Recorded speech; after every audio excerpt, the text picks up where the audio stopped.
નમસ્કાર સૌ દર્શક મિત્રો, મારી યુટ્યુબ ચેનલમાં આપ સૌનું સ્વાગત છે। શિયાળો, ઉનાળો અને ચોમાસું એમ ભારતમાં મુખ્ય 3 ઋતુઓ છે। આ 3 ઋતુઓની વિવિધતાને લીધે જ આપણે અવનવા વાતાવરણનો અનુભવ કરીએ છીએ। ઠંડી, ગરમી તેમજ વરસાદ જેવા આહલાદક વાતાવરણના લીધે જ તો આપણે તરોતાજા રહીએ છીએ। જો સતત વરસાદ પડતો રહે તો પણ આપણે થાકી જઈએ છીએ। તેવી જ રીતે જો આખું વર્ષ ઠંડી પડતી રહે તો પણ આપણે કંટાળી જઈએ છીએ। તેથી જ તો આ ઋતુઓના વિવિધતાને લીધે જ આપણે આપણી મનગમતી ઋતુઓની રાહ જોતા હોઈએ છીએ। જેમ કે કોઈને ચોમાસું ગમે તો તે વરસાદની રાહ જોતા હોય, તેવી જ રીતે કોઈને શિયાળો ગમે તો તે ઠંડીની રાહ જોતા હોય છે। હા, એ વાત પણ સાચી છે કે ગ્લોબલ વોર્મિંગના લીધે ઋતુ પ્રમાણે ઠંડી કે વરસાદ જરૂર કરતા ખૂબ જ ઓછા પ્રમાણમાં પડે છે। આ ચારે તરફ જે હરિયાળી છવાયેલી હતી તે લીલાછમ જંગલોનો આડેધડ કપાટ થઈ ગયો છે, આડેધડ કપાઈ રહ્યો છે। તેની જગ્યાએ ઊંચી ઊંચી ઇમારતો ખડકાઈ રહી છે।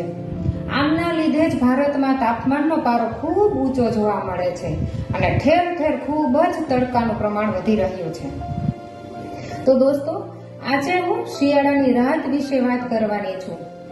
આપણે શિયાળા વિશે તો ઘણું બધું સાંભળ્યું જ હશે, જેમ કે શિયાળાની સવાર, ખુશનુમા વાતાવરણ, ગુલાબી ઠંડી, આવું તો ઘણું બધું સાંભળ્યું હશે, પરંતુ ભાગ્યે જ આપણે શિયાળાની રાત વિશે સાંભળ્યું હશે। આટલી કડકડતી ભયાનક ઠંડીની રાતમાં રજાઈની બહાર પણ ના નીકળવું ગમે, તેમ છતાં સુસવાટા મારતી ભયંકર ઠંડીમાં બહાર એકવાર અગાસી પર કે બાલ્કનીમાં જરૂર ઠંડા વાતાવરણનો અનુભવ કરો। ખરેખર આપણને કુદરતે આ અદ્ભુત સૌંદર્યરૂપી ઠંડા પવન આપ્યો છે તેમનો એકવાર જરૂર અનુભવ કરીએ। આ કડકડતી ઠંડીમાં કોઈને ભયાનક ભેદી અવાજ સંભળાશે તો કોઈને સુમસામ વાતાવરણમાં કૂતરાના કર્કશ અવાજ સંભળાશે। આવા તો કઈ કેટલા અવાજો હશે જે આપણને સંભળાતા હશે કે સાંભળશું તેનો વિચાર પણ નહીં કર્યો હોય। ખરેખર આ ઠંડીની રાતમાં આવા કર્કશ અવાજ કે મીઠા અવાજના સમન્વયને લીધે જ આ ઠંડીની રાત ખૂબ જ રોમાંચક બનતી જાય છે।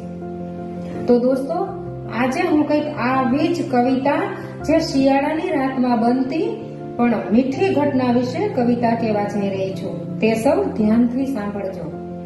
તેમજ મારા કવિતાના બધા જ શબ્દોને અનુભવીને કોમેન્ટ બોક્સમાં મને જરૂર કોમેન્ટ રજૂ કરો। શિયાળાની રાત, દૂર દૂર દેખાતી ટમટમતી લાઈટો જાણે આપતી સાથ ચાંદને, કાળી અંધારી રાત બનતી ભયાવહ કૂતરાના કર્કશ અવાજથી,